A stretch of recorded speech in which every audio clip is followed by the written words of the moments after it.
So we're starting with this quote from Gabor Mate. The effect of trauma is that we disconnect from ourselves, our sense of value, and the present moment. One of the reasons I like this quote, and I use it a lot, I've used it for quite a few years now, is that it gives us that sense of these are processes that happen because of trauma. It's not something wrong. We're not doing something wrong. So when we think about disconnecting from ourselves, that could include the fight, flight, freeze. It could include anything we do when we feel overwhelmed. We disconnect because it's not something we can be present with. And a lot of those patterns and habits started in childhood when we had very little resilience. We didn't have as many resources unless we were really fortunate to have some pretty consistent, regulated adults, parents or other adults, who we could co-regulate with and develop a really healthy, resilient nervous system. And that's not the case for many of us. So when we have that overwhelm, we disconnect, we also lose our sense of value. So we have core deficiency beliefs that form. We have a felt sense of there's something wrong with me, I'm bad, I'm the reason this has happened. And then we also disconnect from the present moment because it's too uncomfortable to be here. So we store this trauma as sensations and energies in our body, and then it's uncomfortable for us to go there. And then we also have catastrophic thinking and ruminating and all of those things that we're also familiar with. So this escaping, we can do that in many different ways. We can do it in socially approved ways like overworking. We can do it in ways that people are appalled by with addictions and different things. I consider binging on screens, whether it's gaming or Netflix or that kind of thing, very similar to food, alcohol, and other drugs. It acts like a drug in our system. So, with complete respect to the strategies that got us from the hard times, got us through those hard times into the present moment. So, we're not trying to in any way shame ourselves for our strategies. I actually have a lot of respect for our strategies. It's what got us through here. Let's take a step back and look at a couple of those questions. So the first question, what does it cost me to disconnect from myself? As you're looking at that and thinking about that, stay present in this moment in time. Keep your eyes open. We're looking into what does it cost me when I'm not really present. We can look at that historically as well as right now.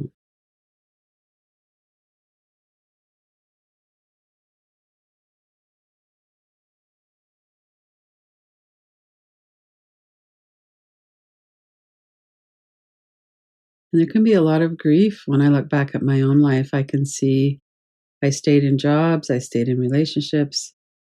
I didn't take kind of an active role in what I wanted to do in my life.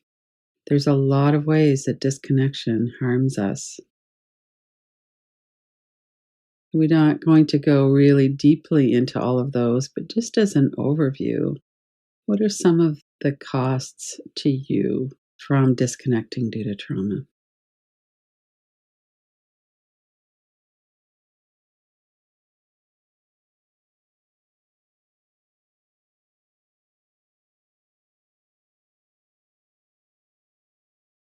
And then take a few deep breaths. And let's look at the second question. Can I safely connect? Not really a yes, no question or answer. What's your felt sense of that right now as you're thinking about that? This is a process, a practice. Connecting isn't something like an on off switch, it's something we do over time that changes over time. What happens in your body and in your heart just right now as you're considering that? Can I safely connect?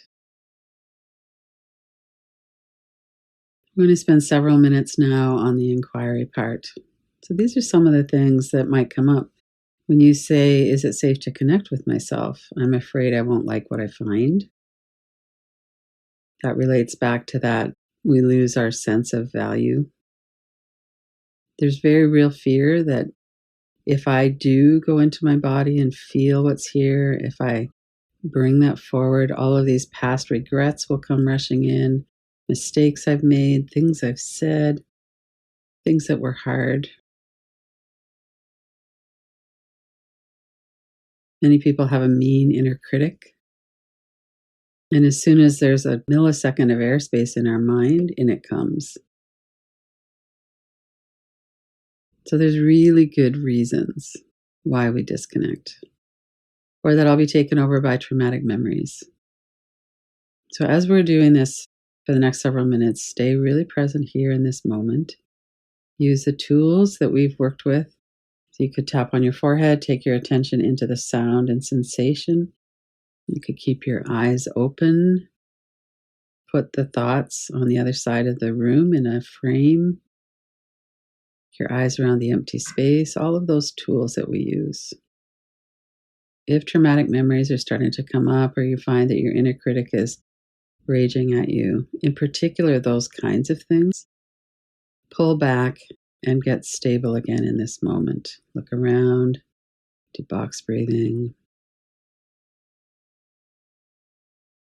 take a few deep breaths. What is your concern?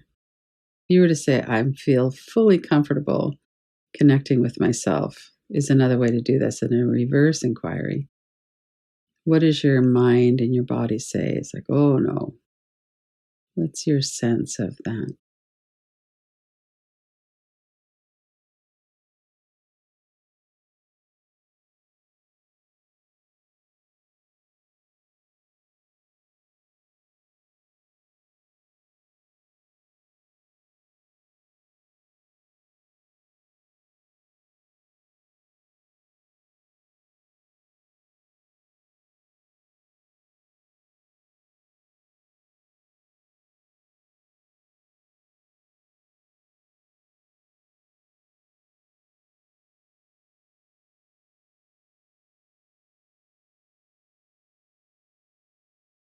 And we can go back and forth between the top part of this and the second part. I am willing to nurture connection. What does that feel like in your body when you say that to yourself? Things that we couldn't handle as a child, we have more resources now, we have skills and tools, and we have an adult self that can be here and be that anchor for our child, that scared and hurt inner child.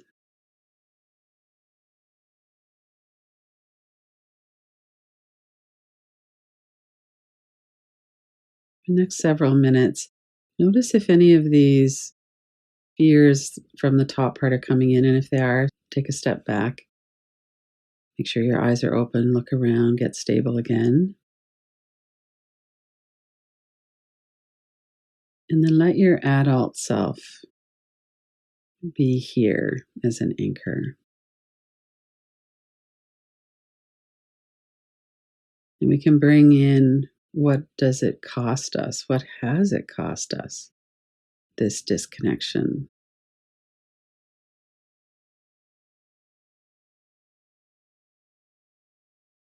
And let your adult self be the anchor as you look at that and feel that.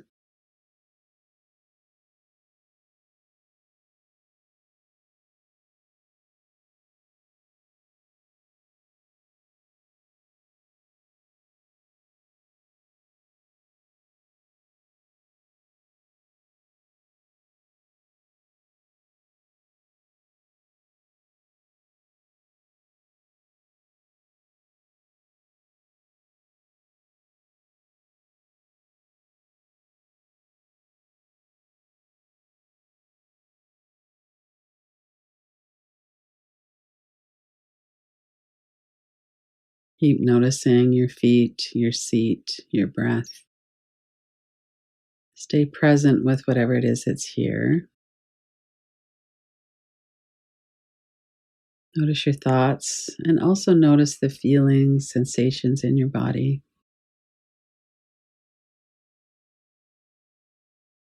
What are you grieving?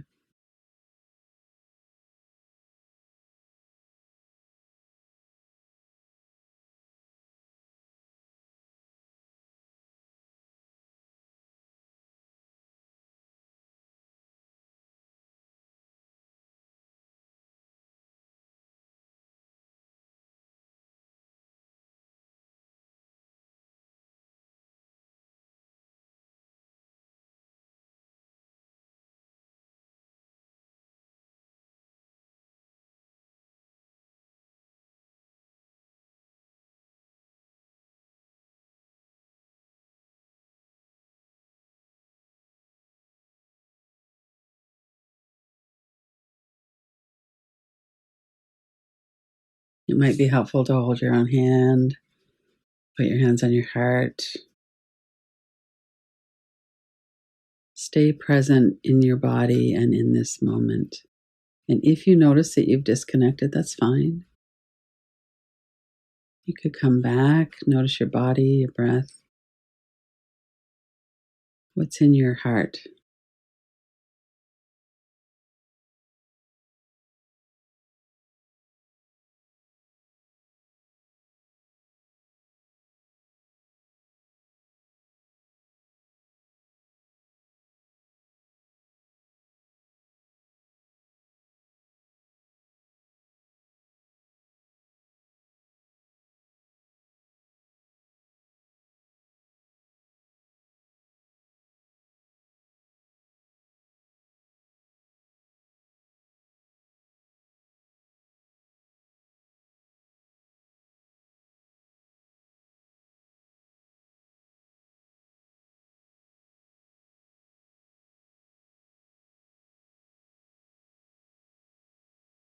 Sometimes the losses that we're grieving are old, from childhood or young adult.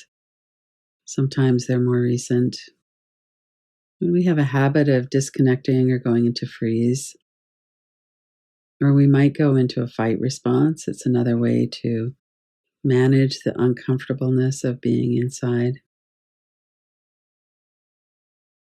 That can affect us right up to this present moment. Notice if you could be kind with yourself, patient. You didn't do something wrong. Disconnection is something that happens when we're traumatized, when we feel overwhelmed.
If anything is feeling too intense and you want to have a break, you could always step back for a moment, open your eyes, do some long exhales, hold your hand,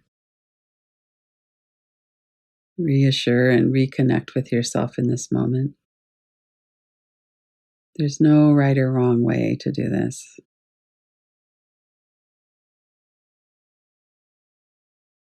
If it feels okay, you could go right into the emotional heart center and feel that, whatever it is that's here.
Sometimes in somatic inquiry, we're in our body and we can really feel without a lot of thought.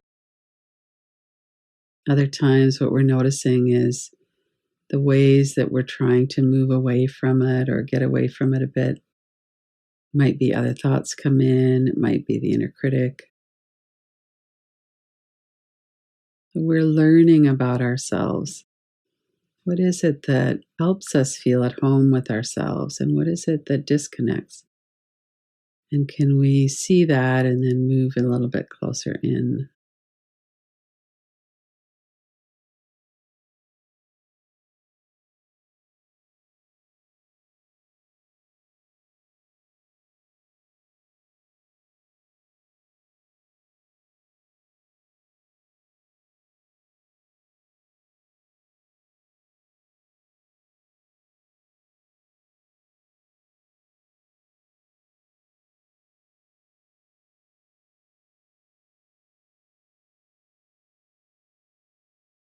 And for the last minute or so of the inquiry, bring your hands to your heart if you want, and sit with that in a kind of a nonverbal resting. I'm at home in myself. I'm at home in my heart. And feel into that.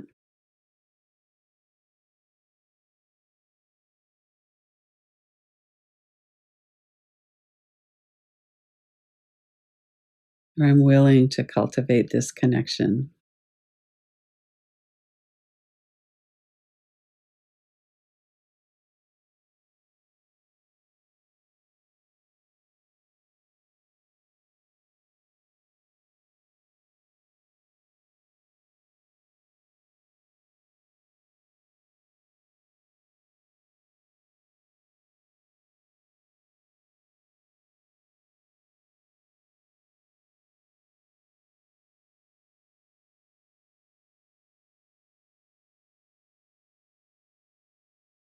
And then when you're ready, complete the inquiry, open your eyes, come back into noticing your body.